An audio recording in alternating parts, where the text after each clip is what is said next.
Hello, everyone. My name is Joseph Olson. I just want to start by saying I've really enjoyed this semester with all of you. It's been great interacting on the discussion boards and really working through the material with everyone. Found it really engaging. Just really enjoyed this semester. But today I'm going to be talking about Santa J. Ono. This is recently elected president of the University of Michigan. A lot of different reasons I chose this leader. There's some relevance to me. I recently started working for the University of Michigan, so I really wanted to get an understanding of sort of what leadership looks like within that organization, and also profile leader that I'm really sort of drawn to on a personal level. Again, a lot of different reasons I chose, Dr. Ono to profile. I'll get into those in just a little bit, but first I want to provide just a quick overview, sort of what I'm going to be covering throughout the presentation. So first, I'm going to give some background and just some bio information on Dr. Ono. Then I'm going to get into sort of outlining some of his unique leadership and communication characteristics, as well as some of his communicative behaviors. Next, I'm going to analyze a little bit of social media and some of the press releases. No shortage of those with Dr. Ono. He's a very popular and prolific leader. Finally, I'm going to cover some of his accomplishments. And then last, I'm going to analyze his TED Talk, Tackling the Mental Health Crisis in Our Youth, which I think really showcases his public speaking abilities, as well as sort of some of his strategies and audience engagement. But first, talk a little bit about how I gathered all this information. Like I mentioned earlier, there's no shortage of information on Dr. Ono, especially, at a more local level with him having recently started as University of Michigan president. There's plenty of news articles on that, both through sort of, national news outlets, as well as a lot of articles in the Michigan Daily as well. And then finally, in terms of gathering bio information, his former roles as the president of the University of Cincinnati and the president of the University of British Columbia, offer plenty of information as well. And then finally, all of his advocacy work, sort of mental health advocacy, makes him, that much more visible the leader. But first, I'll talk a little bit about his resume. So as I mentioned, he's former president of the University of Cincinnati and the University of British Columbia. He also held roles as senior vice provost and deputy to the provost at Emory University. He also advised national and regional governments on both higher education and mental health. Dr. Ono recently started his tenure as the 15th president of the University of Michigan just over the summer.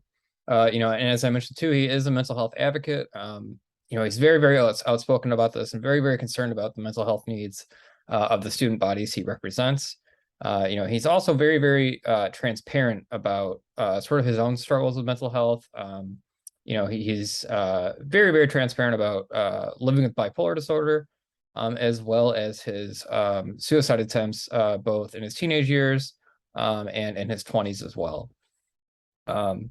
So diving right in, page 4 of Barrett describes transformational leadership as the impact the leader has on individuals or an organization, which inspires change or a difference of some sort, or a transformation. Taken further, this type of leader possesses a positive ethos, authority, and credibility, inspires trust and respect, connects with others individually and in groups, and articulates a clear and motivating vision, and skillfully motivates others to act. Dr. Ono does all of this. A lot of this is showcased specifically through, his direct role and his direct engagement strategies with this audience. This is also really complemented by his positive ethos. He really exudes positive ethos, and he does this through his direct approach, such as dining with students in South Quad during his first month as the University of Michigan president, or crowd surfing during a football game as when he was president of the University of British Columbia. He's very transparent. He's very open, very positive, and very energetic. And this is really showcased again through his approach, through directly interacting with student bodies he represents, and really just immersing himself in the culture. He also during his first month at the University of Michigan, he was spotted around campus, just sort of hanging out and interacting with students. Again, dining at South Quad, just really trying to immerse himself with the student body to really gain an understanding of the needs of University of Michigan students as well. And this is also really reflected in his social media presence as well. He's known for direct messaging students or replying to students' direct messages, which is really just a direct approach, not really seen too frequently by, traditionally speaking, by leaders in higher education who are a little bit more antiquated, a little more reserved, a little less sort of front facing in public. But a quote here I really like from a student featured in a Michigan Daily article. It said, "One of my favorite parts about the new Ono presidency is his Twitter account, and it looks like he's really involved." And then finally, the September 12th issue of the Michigan Daily, titled "Social Media Presence Brings Positive Reviews for You, Mr. President-Elect," states that from replying to direct messages to reposting community content, University of Michigan President-elect Santa Ono is social media savvy, and the student body is here for it. Since he was announced as the next president in July, Ono's Twitter and Instagram presence have been filled with content about university events and student stories, making his passion for the community relatable. And just on a quick glance at his Twitter and Instagram accounts, it's just it's mostly selfies of him with students, faculty, staff, student athletes, really just him at events, and it's different from a lot of other leaders in higher ed who just sort of repost, a lot of like press photos or sort of just share different articles about what's happening on campus. Santa Ono takes a really direct approach and actually goes to all these events, posts selfies of him there, or just really just out and about, just in the middle of the day, just with a student, totally unrelated to anything going on around campus. His Twitter presence, especially, he has over 43,000 tweets. He had over 43,000 tweets on his University of Cincinnati account, as well as over 22,000 tweets on his University of British Columbia account alone. And since the creation of his account for the University of Michigan, his Twitter account, he already has 24,000 followers, and this was created in July of 2022. So very, very impressive, and I think his strengths in social media engagement really speak to some knowledge in terms of what's current with I guess younger populations in general. When you think about engaging with the younger audience, right? He's taking all the necessary steps from going to all the events, but also really making himself active and available on social media platforms that are so popular among these populations. And a lot of what I'm describing as well sort of identifies another aspect of Dr. Ono's leadership style, and that's his affiliative leadership. Barrett describes affiliative leaders as those who will probably be involved in frequent interactions with employees and will walk the halls and be accessible, both one-on-one and in small groups. He would exemplify teamwork and collaboration, such as open sharing of emotion, being one of the hallmarks of affiliative leadership styles, as these leaders tend to value people and their feelings, putting less emphasis on the accomplishment of tasks and goals and more on employees' emotional needs.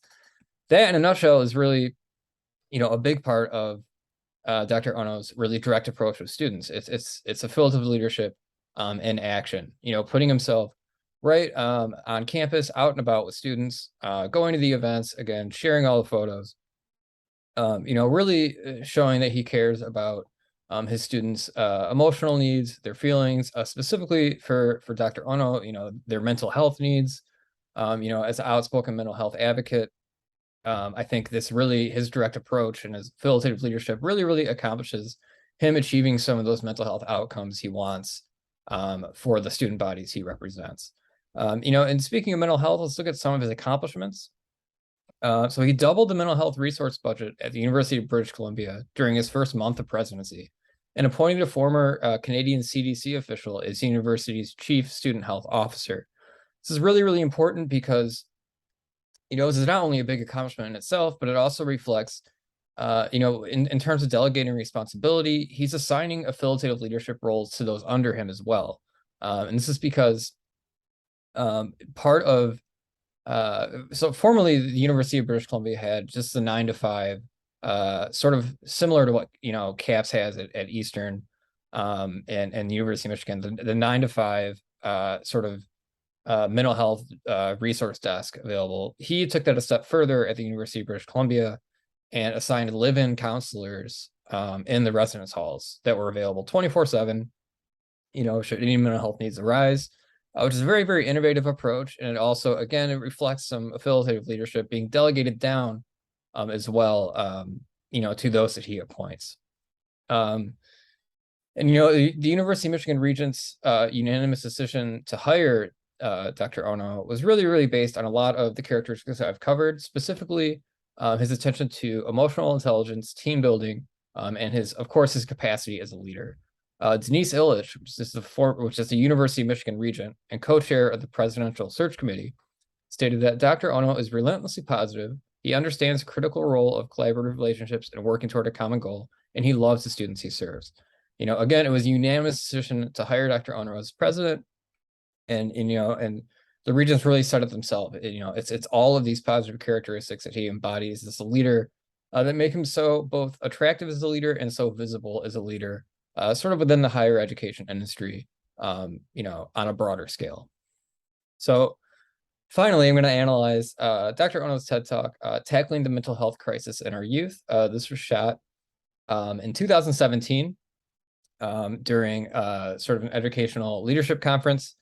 And this really, really showcases both, Dr. Ono's capacity as a mental health advocate, but also his positive ethos in public speaking. So Barrett describes positive ethos in public speaking as something that is achieved through an audience's perception of confidence and trustworthiness through both the speaker's tone and the language that they use. So in watching his presentation, Dr. Ono definitely projected positive ethos in that he was very clearly well-spoken and very, he established his credibility, right off the bat. I'm current president of the UBC. Here's some of the advocacy work I've done.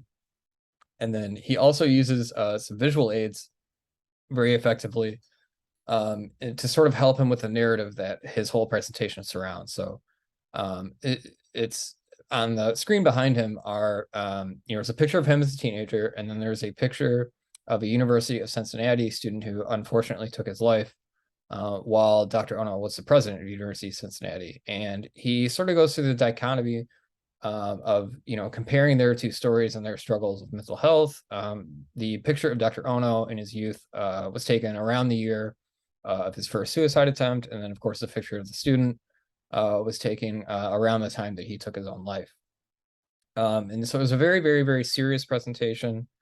And again, Dr. Ono built a lot of his credibility through his own experience, struggling with mental health.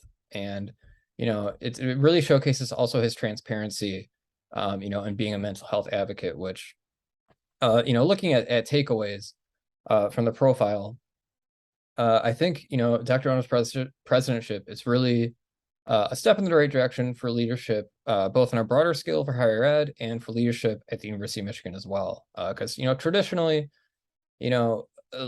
leaders at the level of, the president of a top research institution historically aren't going to be transparent about the things that Dr. Ono was transparent about, today. And I think that's very symbolic, again, of a step in the right direction in terms of leadership. And I think it really addresses the needs in a more contemporary sense, of student bodies, not only locally here at the University of Michigan, but also, on a more national level as well. So I want to thank everyone for watching my presentation.